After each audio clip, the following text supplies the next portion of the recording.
Good day, grade 7! For today's video, I'll be going to guide you in answering your activity 1 entitled Approximating Using the Most Appropriate. Ibig sabihin, susukatin natin ang isang bagay gamit ang ating body parts, gaya ng ating mga kamay at daliri. Pero ito ay base sa kung ano ang ating tansya o estimate. So we have here the non-standard units of measurements for length.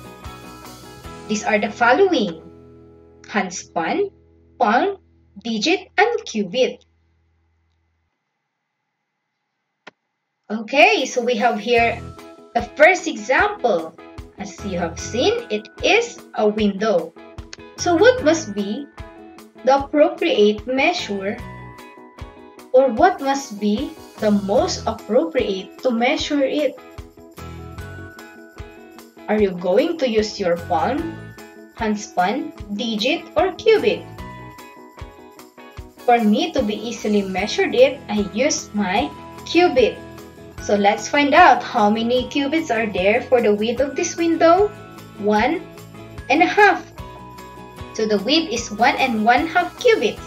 How about the length of this window? 1, 2. Exactly 2 cubits. Another example. How about a fourth? What must be the most appropriate to measure it? Using your handspan. How many handspan are there? 1 handspan. Another example. 25 cents. Okay. So, kapag ang sinusukat natin ay maliliit na bagay, ano kaya ang mainam nating gamitin? Ang ating cubit ba? Digit? Palm o handspan? Digit, tama.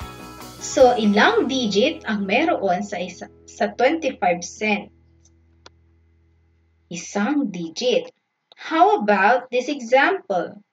A piece of paper. Okay, so I use my palm. How many palms are there?